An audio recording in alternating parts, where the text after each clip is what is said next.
Pessoal, vamos lá? Vamos seguir aqui com a nossa explicação sobre o Kant. No vídeo anterior eu falei do princípio da moralidade, enfim, da moralidade para o Kant, né? A gente pode dizer que é um imperativo categórico. Eu expliquei para vocês as formulações desse imperativo, né? E a gente viu quais são as consequências do imperativo categórico e do princípio da moral kantiana para a solução de uma série de problemas práticos, né? O raciocínio que eu fiz foi, enfim, vocês devem lembrar, né? A primeira ideia, né? Que o ser humano é alguém que é dotado de uma, digamos assim, uma capacidade específica, né? Que é a capacidade de ser autônomo, né? E a moral, ou de agir autonomamente, né? E é isso que vai fundamentar, quer dizer, a moral kantiana, né?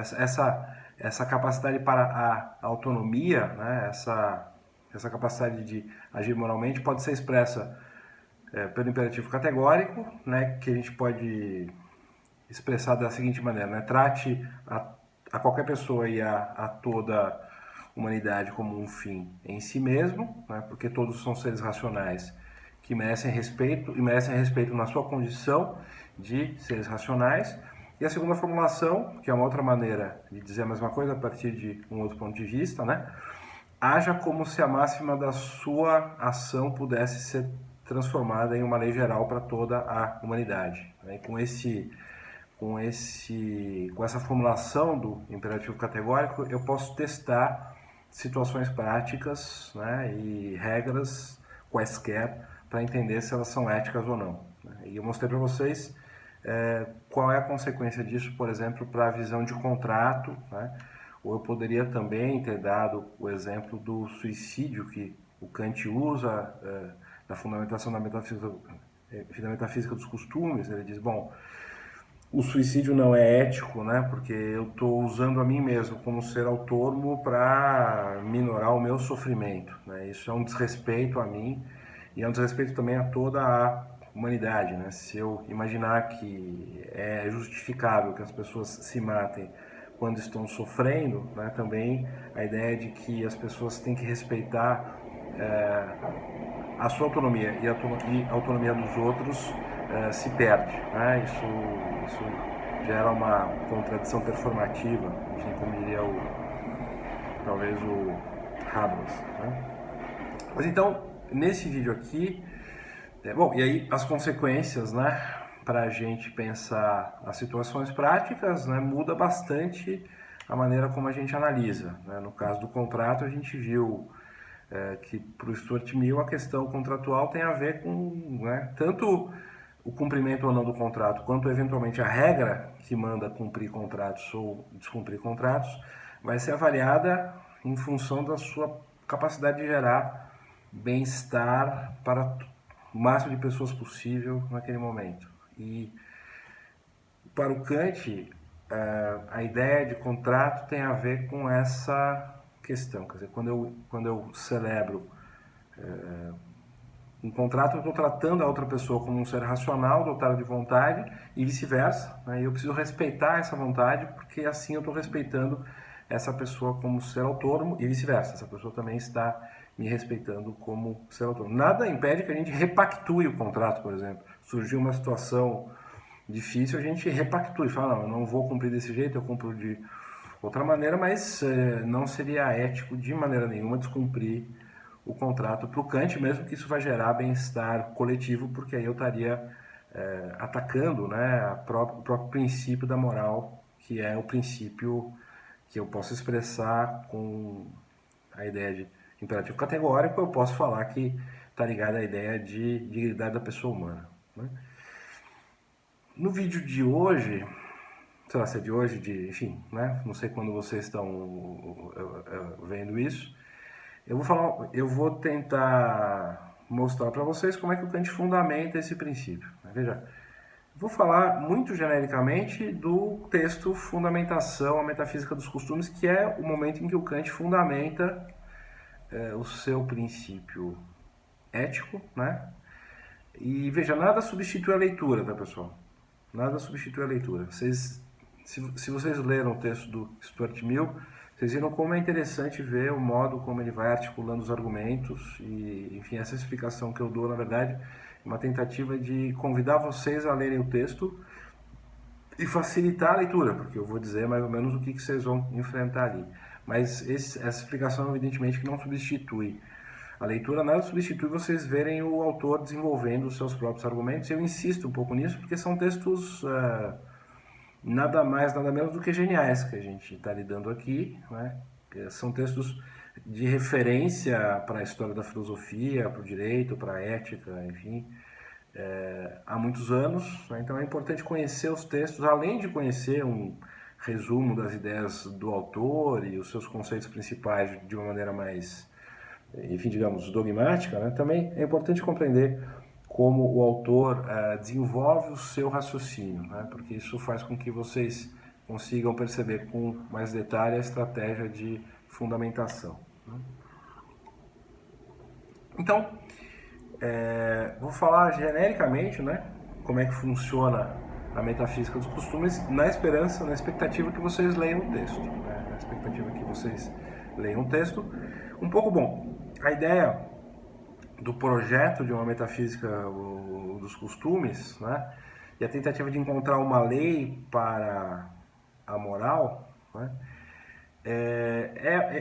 é pensado, digamos assim, como uma espécie de analogia a uma tentativa de produzir uma metafísica da natureza, né, e descobrir as leis naturais, né, as leis naturais. Então, é como se o Kant estivesse tentando descobrir qual é a lei que organiza o mundo moral e que faz com que aquele mundo moral funcione, né, como um mundo em si mesmo, assim como quando eu sou um cientista, né, eu vou buscar as leis, né, que estão por trás do funcionamento da natureza e que organizam a natureza, né, como um sistema regular de comportamentos padronizados, né? Então, claro que veja, quando eu formulo a lei da gravidade, isso já é o resultado de uma investigação científica que eu fiz e eu formulei uma lei que explica determinados fenômenos, né? As coisas caem, por exemplo, eu posso olhar isso, ó, as coisas caem. Mas buscar uma lei significa tentar explicar, né, por que as coisas caem. Qual é a razão pela qual as coisas caem, e aí você faz, a partir de experimentação, se fez a formulação, enfim, da lei da gravidade, por exemplo. É a mesma coisa, quer dizer, o Kant vai tentar, para o mundo moral, tentar identificar qual é a lei que preside o mundo moral, que, de saída, e isso é chave para entender o projeto do kantiano, não é uma lei natural. Tá? Existe uma descontinuidade, uma ruptura entre natureza e mundo moral, entre mundo da natureza e mundo dos costumes, né? Quando a gente fala em costume, ele está falando de ética e moral, mais ou menos, a gente pode considerar como, mais ou menos como sinônimos, né? Costume, ética e moral. Mas então ele pensa esses dois reinos em ruptura, né? Presididos por lógicas diferentes, né? Presididos por lógicas diferentes. No caso do Stuart Mill, né, não é bem assim, né? Ele quase que subordina a moral a uma visão da própria natureza humana, né? Uma espécie de decorrência da própria natureza humana. Então existe uma continuidade maior entre natureza e pensamento moral no Stuart Mill, no David Hume mais ainda, né? Mas no Kant esses dois reinos são pensados como separados, né? São reinos separados. E aí veja, ele começa a fundamentação da metafísica dos costumes é dividida em 3 partes, né? E os títulos são: primeira seção, transição do conhecimento moral da razão vulgar para o conhecimento filosófico. Depois, transição da filosofia moral popular para a metafísica dos costumes. E depois, último passo da metafísica dos costumes para a crítica da razão pura prática. Então, são 3 momentos da argumentação. Primeiro, ele parte do conhecimento comum, né, o que ele chama de razão vulgar, para tentar chegar no conhecimento filosófico. Depois, ele parte do que ele chama de filosofia moral popular, né, para explicitar o princípio da moral, que é o imperativo categórico. Né, daí ele chega ao que ele chama de metafísica dos costumes, que seria uma coisa análoga à metafísica da natureza, quando descubro, por exemplo, as leis da natureza, né? E na terceira sessão ele vai demonstrar por que esse princípio é obrigatório, né? A fundamentação, no sentido mais forte, está na terceira sessão, né? Que é esse método de fundamentação a priori, né? Então vamos rapidamente só entender o que está acontecendo no texto, né? Depois eu espero que vocês leiam, né? Essa aqui é a ideia e eu tô aqui para a gente conversar sobre o texto sempre que vocês quiserem, né? Enfim, vocês têm acesso a mim por diversas vias, Moodle, celular, enfim, né? Mais até do que quando a gente fazia aula presencial, né? Então vejam,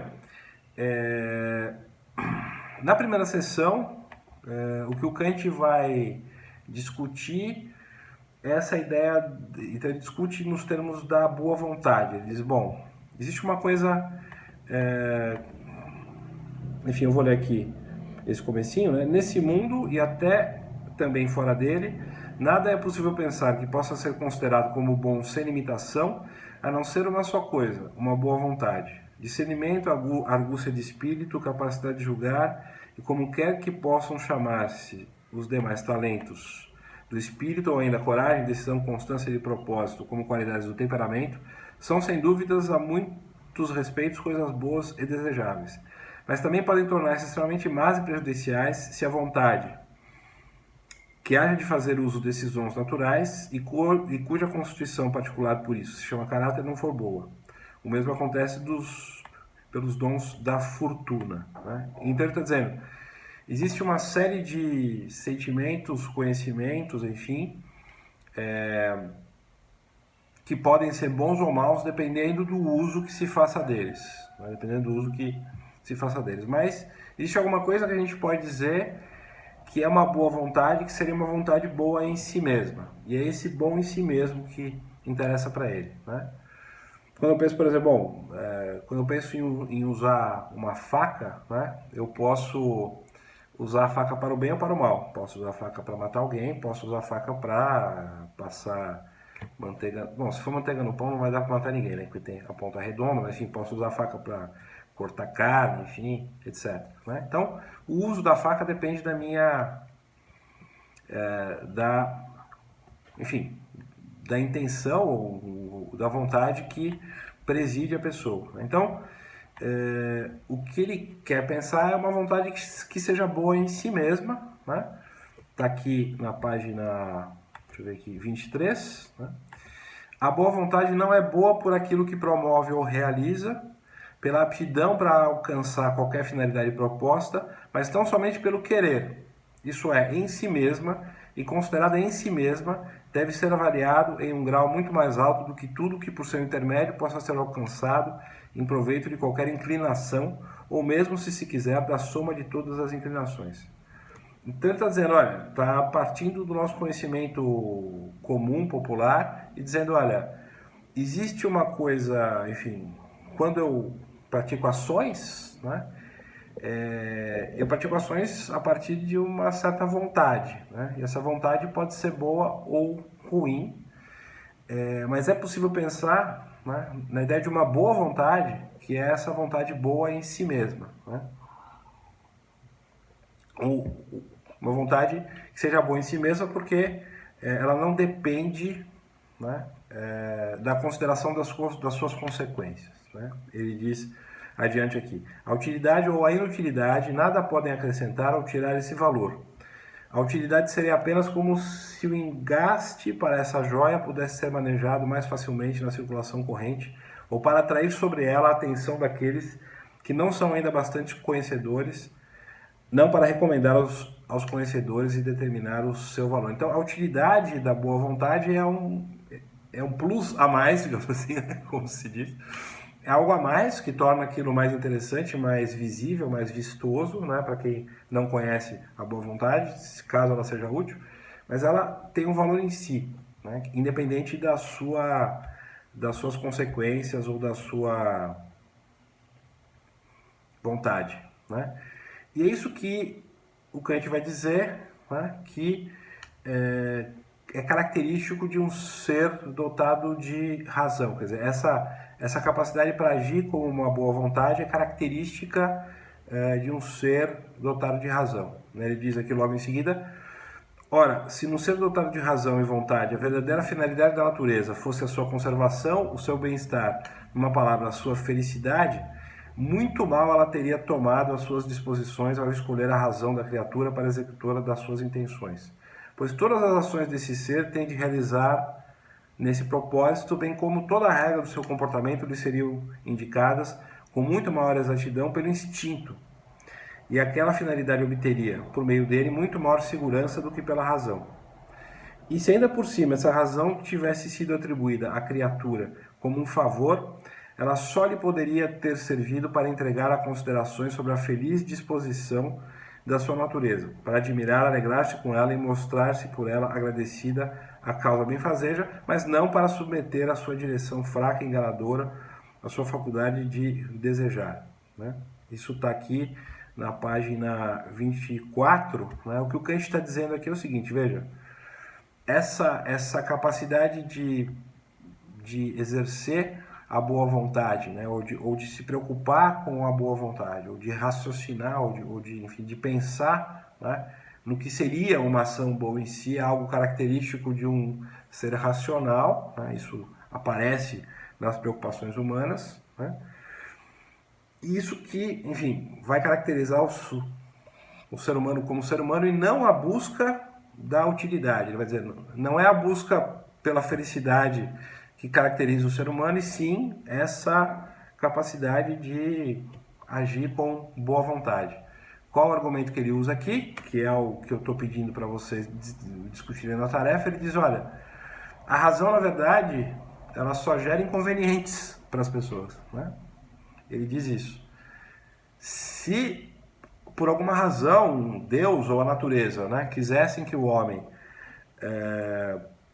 enfim, sempre fosse feliz, né, ele não teria dotado o homem de razão, porque a razão ela só promove incômodo, ela só promove incomodações no homem, né? Kant diz aqui, observamos de fato que quanto mais uma razão cultivada se consagra ao gozo da vida e da felicidade, tanto mais o homem se afasta do verdadeiro contentamento. E daí provém em muitas pessoas, e nomeadamente nas mais experimentadas no uso da razão, se elas quiserem ter a sinceridade de o confessar, surge um certo grau de misologia, quer dizer, de ódio à razão. É por isso que, feito o balanço de todas as vantagens que elas tiram, não digo já da invenção de todas as artes do luxo vulgar, mas ainda das ciências, descobrem em tudo que mais sobrecarregaram de fadigas do que ganharam em felicidade, e que por isso finalmente invejam mais do que desprezam os homens de condição inferior, que estão mais próximos do puro instinto natural e não permitem à razão grande influência sobre o que fazem ou deixam de fazer. Aqui tem uma disputa muito aberta com o Stuart Mill, né, para dizer, olha, eu observando os homens, na verdade, eu não vejo que os homens buscam sempre a felicidade. Existe o exercício da razão, que é essa preocupação com a boa vontade, de algo que seja bom em si mesmo. Isso está presente nos homens, ele está mostrando aqui em termos antropológicos, né, no conhecimento natural que ele tem dos homens. E, diz o Kant, digo mais, essa busca do que é bom em si, que é a busca racional, que é a busca natural do homem, só gera infortúnio, né? Só gera dificuldade. As pessoas, na verdade, às vezes ficam querendo se livrar da razão. É aquela coisa que a gente fala, eu quero parar de pensar, quero só viver, né? Quero viver e me deixar levar pelos instintos, pelas coisas, né? Por isso que as pessoas às vezes tomam drogas ou bebem, né? Enfim, né? Em excesso às vezes, né? Porque querem, né? Às vezes a gente sente inveja dos animais porque queria não ter consciência de tudo, não queria pensar tanto, né? Não queria raciocinar sobre tudo e pensar como é que as coisas devem ser, o que é o certo, o que é o errado, se eu estou agindo certo, se eu estou agindo errado, né? Até o Fernando Pessoa fala, né? O cão não sabe que é cão, né? Então, eu tenho dúvidas, né? Mas enfim, é um pouco essa ideia, né? A gente tem um pouco inveja dos animais às vezes, justamente porque aparentemente eles são felizes, né? Porque eles estão simplesmente agindo e não estão raciocinando. É disso que o Kant está falando aqui, né? Então, ele está dizendo, ao contrário do Stuart Mill, quando eu olho para o homem, na verdade eu vejo essa capacidade, né? De se pensar o que é bom em si, ou se procurar o que é a boa vontade, o que é esse agir pelo dever. Isso incomoda o ser humano e, na verdade, isso gera mais infortúnio do que felicidade, né? Então, dizer que o ser humano é naturalmente movido pela busca pela felicidade não é bem verdade para o Kant, né? Então, ele vai dizer, bom, aí é justamente a partir dessa ideia do agir por dever, agir pelo que é bom, que ele vai tentar fundar, né, uma ideia de moral, um princípio moral, né? Então, essa capacidade humana da pura representação do agir pelo dever, né? Agir pelo dever e não agir para obter uma vantagem, para obter felicidade, para obter prazer, para conseguir, sei lá, ganhar dinheiro, para conseguir realizar algum objetivo técnico, né? Então, essa capacidade para ser racional nesse sentido de pensar ou de agir pelo puro dever enfim, é o lugar que o Kant vai tentar fundar a moral, até porque ele vai dizer, olha, se eu for tentar fundar a moral no que significa felicidade ou no que significa bem-estar, né, esse é um meio instável, existem várias visões, né, sobre o que significa, o que pode significar felicidade e o que possa eventualmente ser bom ou ruim para o homem. Ele vai tentar fundar nessa ideia do agir pelo dever, que para ele também está presente no homem, enfim, uma observação, digamos, sociológica, né, permite que a gente veja isso em ação em determinadas situações, ou as pessoas se preocupam com isso, né?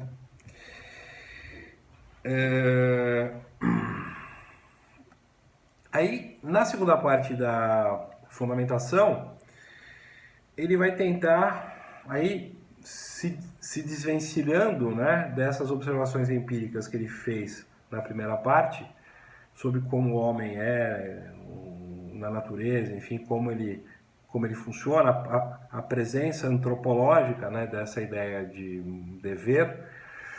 Ele vai, na segunda parte, falar do imperativo categórico a partir de uma investigação sobre o funcionamento da razão, né? Então ele deixa de lado essas observações sociológicas, porque ele diz, bom, então, posto que existe essa preocupação que os homens agem por dever, né, em certos casos, e se preocupam com isso, vamos investigar o que é esse dever, né, do ponto de vista do funcionamento da mente, não mais da observação de como os homens vivem em sociedade, enfim, né, não mais pensando em dados antropológicos. E aí é que ele vai tentar mostrar, né, que esse dever, na verdade, pode ser pensado como uma espécie de lei da razão, né, como um imperativo categórico. Então ele diz, bom, os seres humanos, né, eles agem, ele faz uma classificação, né, ou digamos, movidos por imperativos hipotéticos, né, ou movidos por imperativos categóricos, né? Imperativo quer dizer um mandamento, né? Um mandato, eu devo agir, né? O imperativo impele, né? É um imperativo para a ação, né? Então, o homem age por imperativos, né? Ele é o único ser que age por imperativos, né, que dizem que ele deve agir de uma determinada maneira, ele não é movido por instintos, né, isso é característico do ser humano, né. Enfim, o homem age por uma representação de uma lei, né. A partir da representação de uma lei que você acha que é obrigatória, é que você age. A princípio, os cães, os gatos, eles simplesmente agem sem representação de lei nenhuma. Então, eles agem, vamos colocar entre muitas aspas aí, automaticamente, né? Ou eles agem, enfim, movidos por uma causalidade natural. O homem é o único ser que age por imperativos, diz o Kant.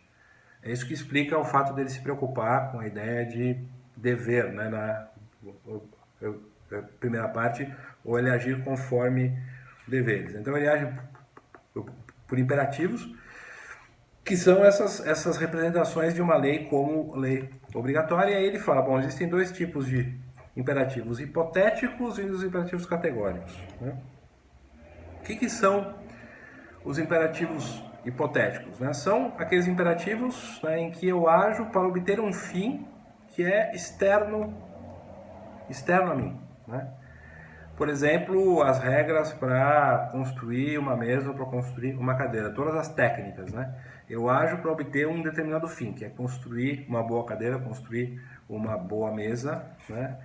Ou, sei lá, obter lucro, né? Então, os imperativos hipotéticos são esses em que eu ajo para atingir um fim externo a mim, né?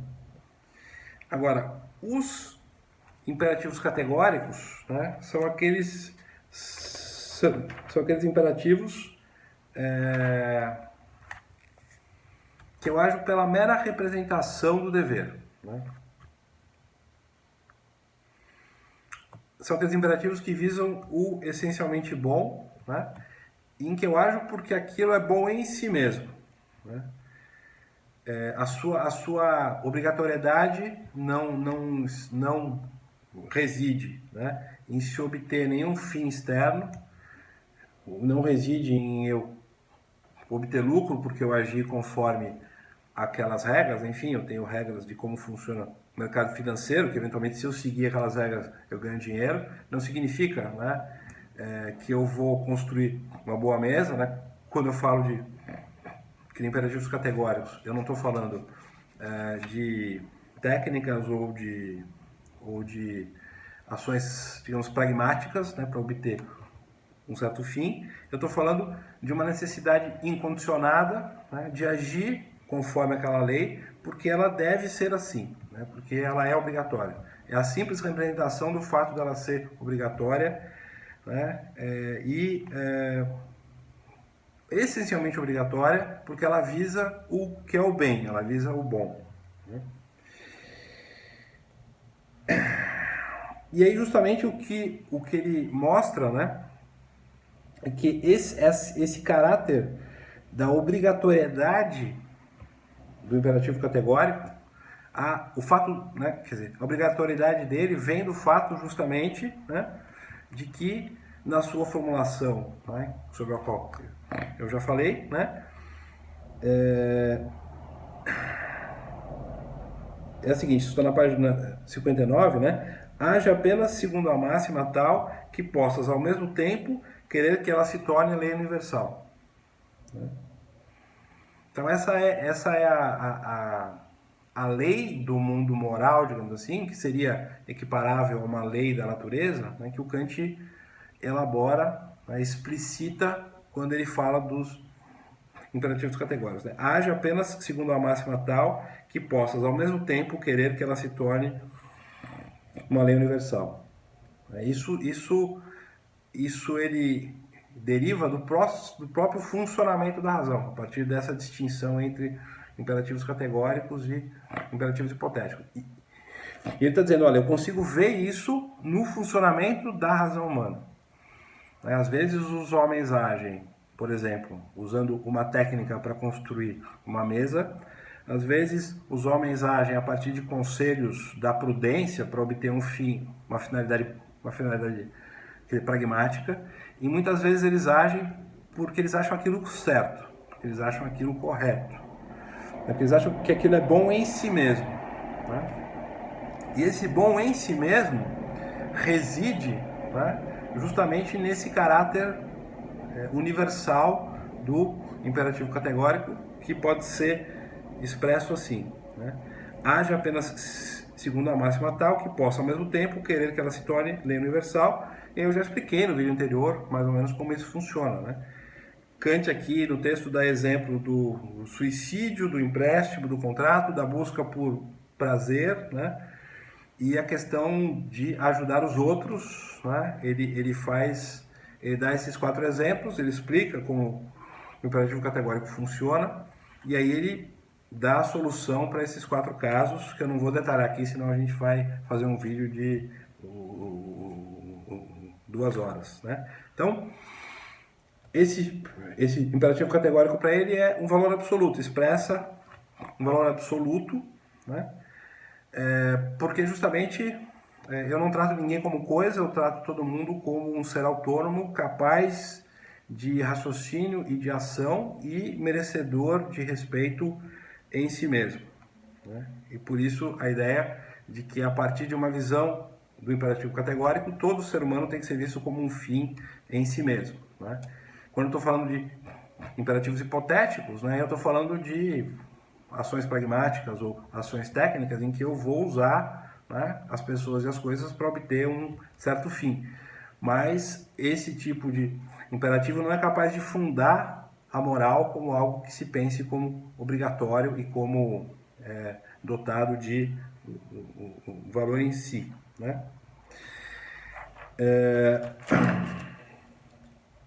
Isso significa, né, de acordo com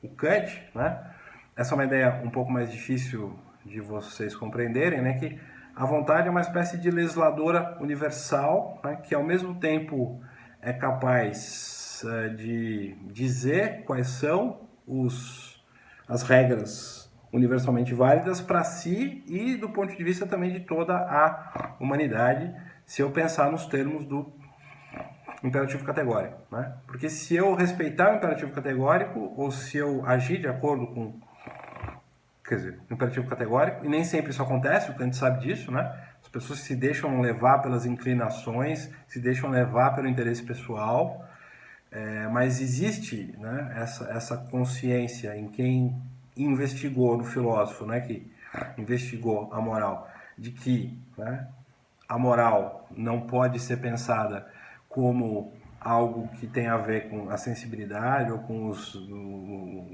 desejos, etc., né?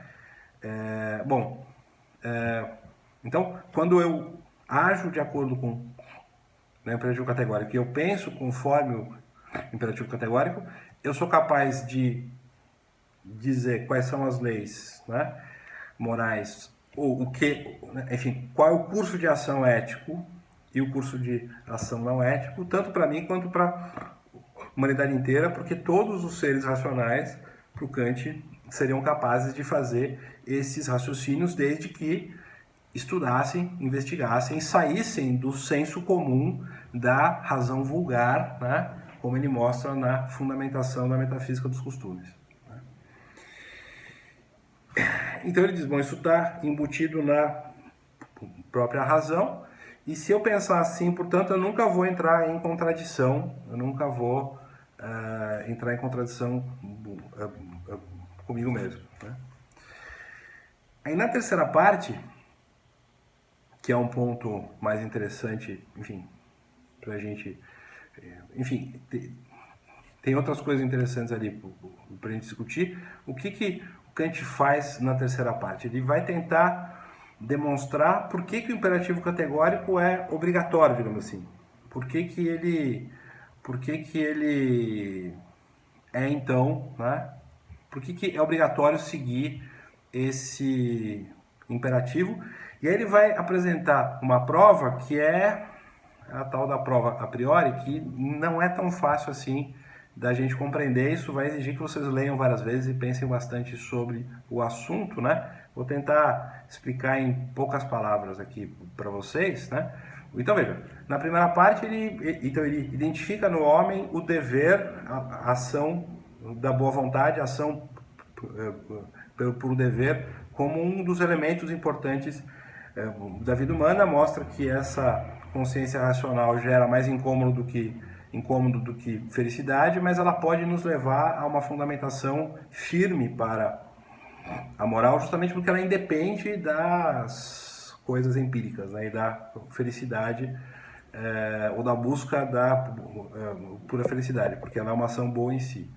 Na segunda parte ele vai fazer uma investigação, então, mais profunda desse dever a partir do próprio funcionamento da razão, identificando ali o imperativo categórico, né, a partir dessa estrutura que na cabeça dele ele está desvendando, né, está desvendando a lei do mundo moral como ele desvendaria a lei da própria natureza, que essa lei está, na verdade, implantada, é uma espécie de capacidade que está no ser humano, né? Mas aí a gente pode dizer, bom, quem colocou essa capacidade ali? Né? Foi Deus? Tal?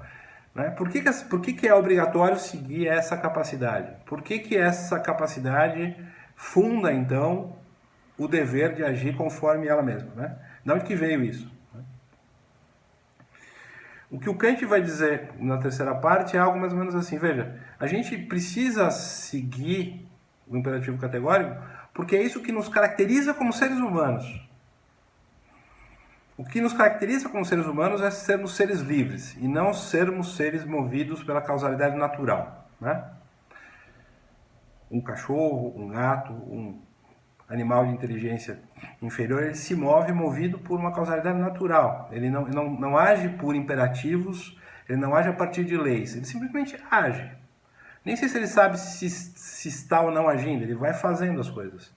De uma certa maneira, ele não pensa nesse sentido, ele não raciocina como um ser humano raciocina. O ser humano é o único ser capaz de ser livre, né? De ser autônomo, de dar origem à própria ação, né? De dar origem a uma rede de causalidades, né? Eu decido agir de uma certa maneira, então eu começo um curso de ação. E é isso que caracteriza o ser humano na sua, vamos dizer assim, entre muitas aspas, essência, né? É o que é característico do ser humano e desrespeitar isso, né? Desrespeitar essa característica da liberdade humana significaria desrespeitar o ser humano enquanto ser, né? No seu esplendor. Tratar alguém como coisa significa negar o que aquele ser humano tem de mais específico, que é a sua liberdade.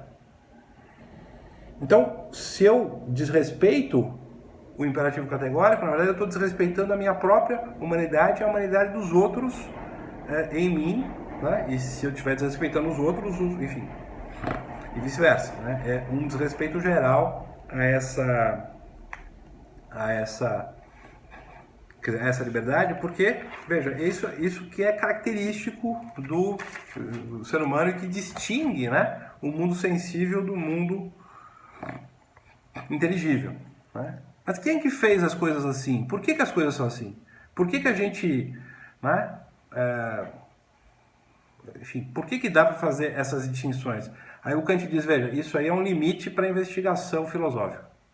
Eu não sei, né?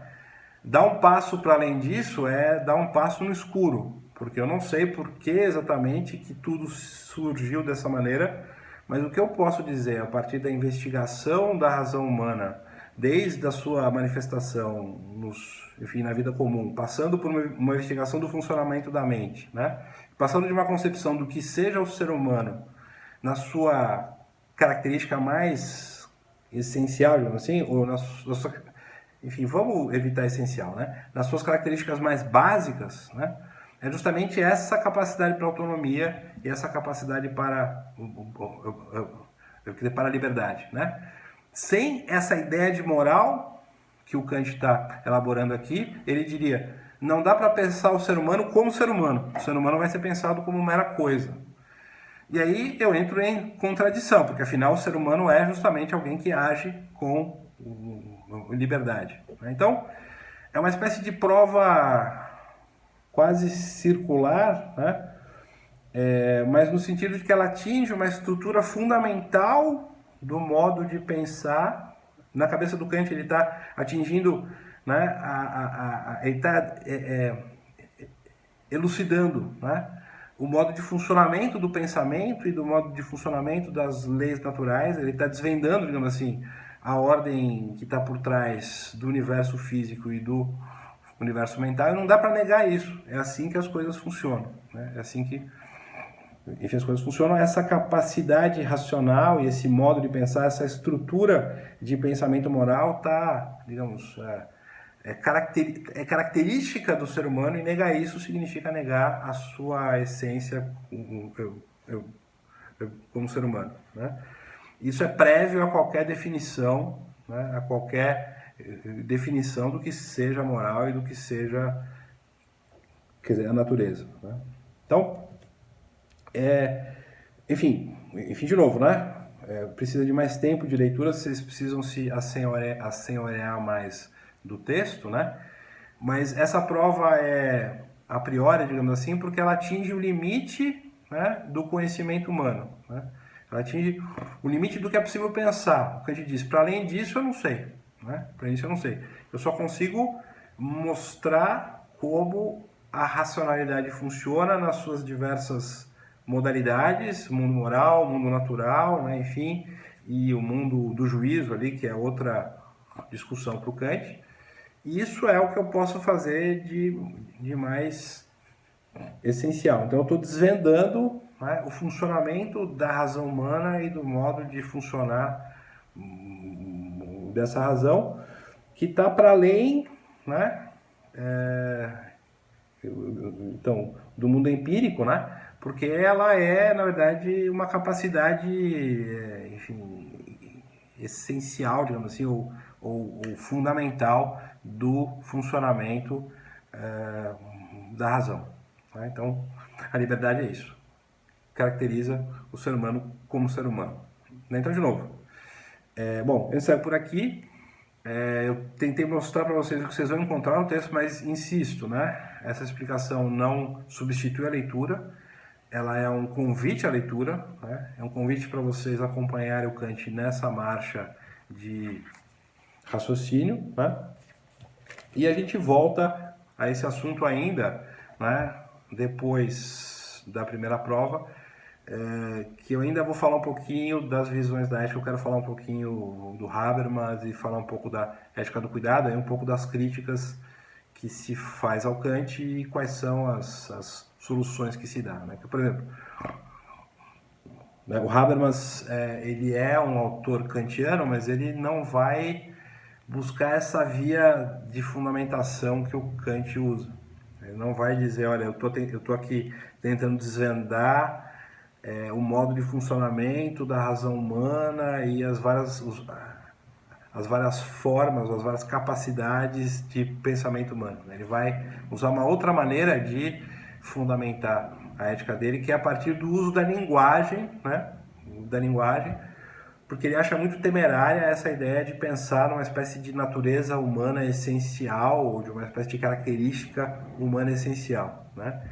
Ele prefere olhar para o mundo e falar, os homens usam a linguagem e usam a linguagem de diversas maneiras, né? Então esse é um elemento empírico com o qual ele trabalha, e aí a partir dos usos da linguagem, né, e não de uma filosofia do sujeito, né, que ele vai tentar fundamentar a ética, né?